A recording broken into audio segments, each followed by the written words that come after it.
This man is in the news over a tweet. Senator Bohl, you there? Hey, how are you? Finally, it's nice to finally get to speak to you, sir. Good to speak with you. Senator Bohl, the tweet that you made that's Sure. that's gaining national headlines is, so scumbag number 2 is in custody. Who wouldn't use torture on this pug to save more lives? Now, that tweet got a huge outcry, and when I saw it, I'm like, so what? Right. Did you honestly believe when you made that tweet that it would garner the national attention that it did? No, I think that the moment we're now over 10 years after 9/11, a decade after 9/11, Right.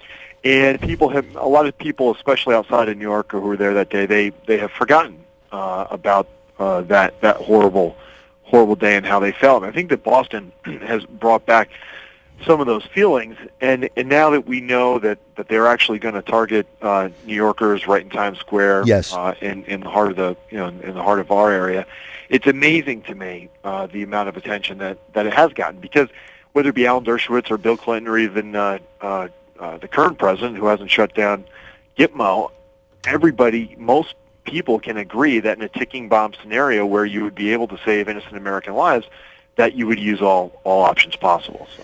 You know, Senator, I've looked into your politics a lot, and you and I will not agree on a lot of things, but I will fight for your right to give your opinion. As a senator, that's what you do, and that's why I found this whole thing so outrageous. The fact that just because people didn't agree with you, they wanted you to take down your tweet. Yeah.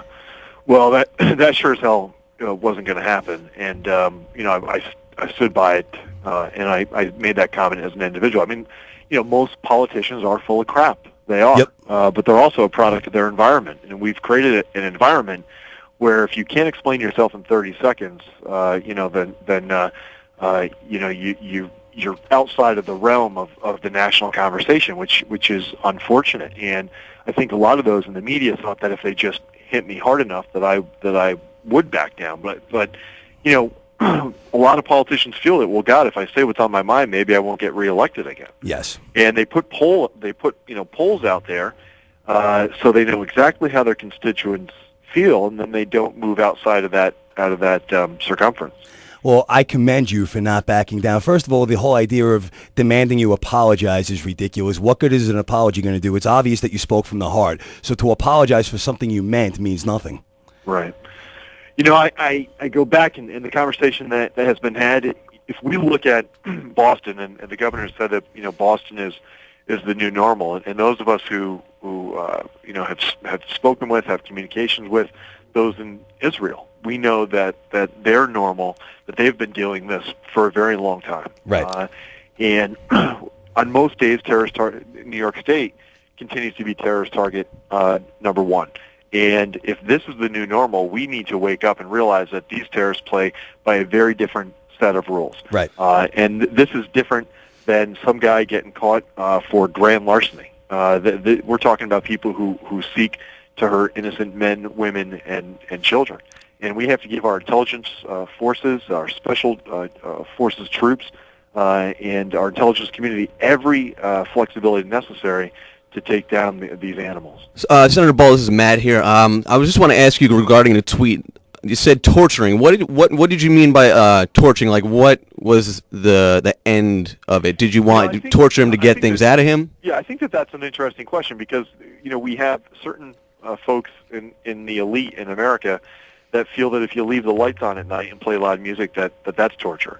And this is, I'm just speaking for myself. I'm telling you that me personally, that whether it be Osama bin Laden or whether it be these most recent scumbags, if I was able to save innocent American lives, and we've seen children turned into be killed in these terrorist attacks. Sure. If I was able to save innocent American lives, I would do everything at my disposal. I would certainly hope that you could sit down and use typical interrogation, but to the extent it took enhanced interrogation techniques, I would use everything at my disposal to save innocent American lives. And that's how I feel, and I would hope to God that those at the highest levels in this country would do the same, even if they don't say publicly. Senator Bohl, do you believe that torture actually does go on and it just flies under the radar?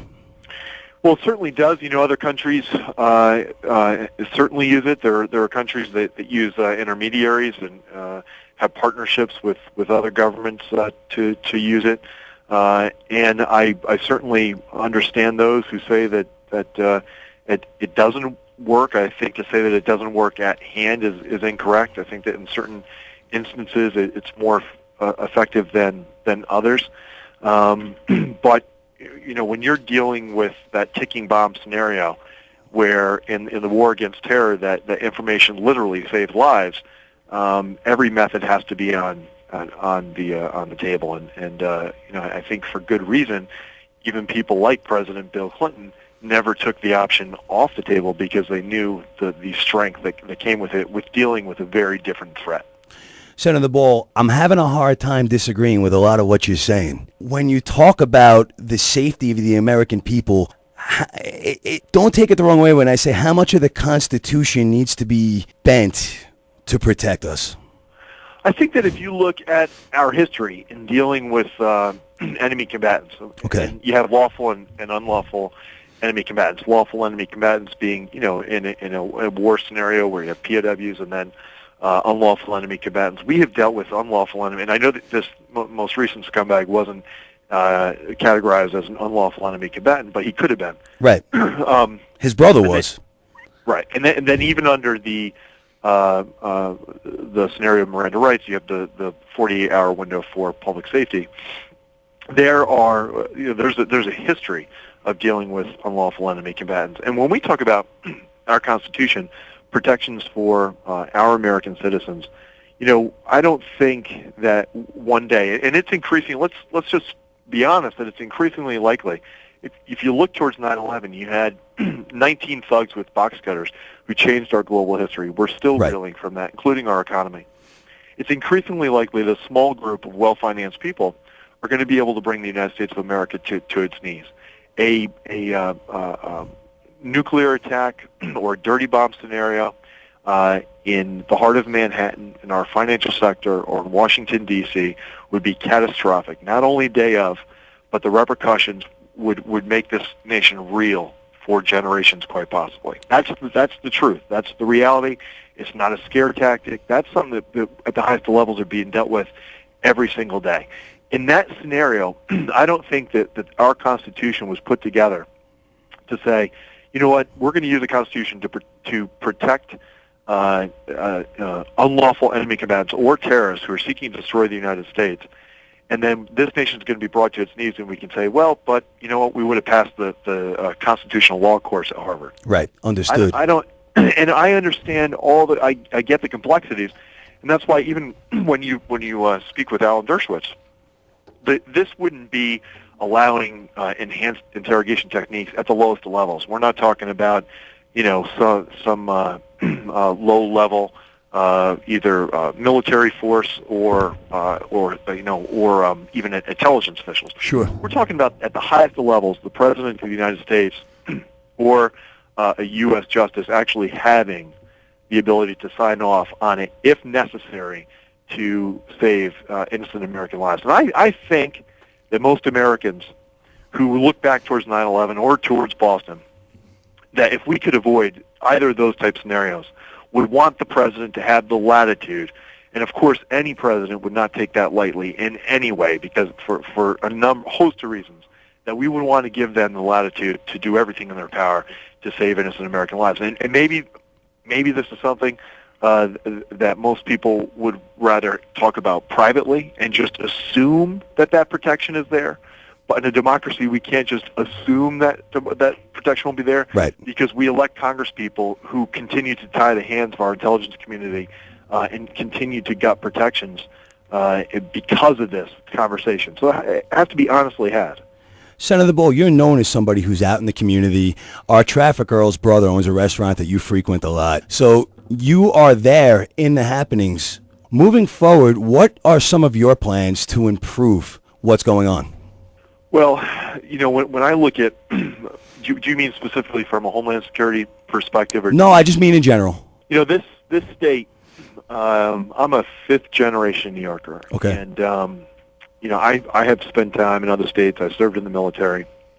And, even when you go to places like Austin, Texas, and you look at the fact that there are cranes everywhere, they're building. There's construction going on. And in New York State, I look at the hurdles for blue-collar families. And when I say blue-collar, I don't care whether you're, to me it's a mentality. It's, do you work for a living? Are you trying to send your kids to college? You can be making good money in this state and just be a hamster in a wheel. Mm-hmm. We have crumbling bridges and roads and critical infrastructure. So, I want to do everything I can to get this governor first back on track. For the first years, he focused on jobs and taxes. It really was a hell of a partnership with our majority in the Senate to get a lot of good stuff done. And I want to continue to see that focus on the jobs and taxes, because if people can't afford, if you look at the people that are leaving the state, our seniors who are just being taxed out of their homes, young professionals living in their parents' basement, we have young families that are literally just hamsters in a wheel, just making ends meet. It's a very difficult place to live, and we need to tackle that at every turn. Senator Bull, I have to wrap up, but I do want to invite you back on the show. I really enjoyed hearing you speak and hearing your opinions on things. In closing, right here, I'll give you the forum one more time since so many people are asking you about it. Do you stand by your tweet? I do. I do. And I salute you for that, sir. Senator Bull, thank you for being on the show. God bless. Anytime. Call me. It's News Talk 1230 WFAS AM.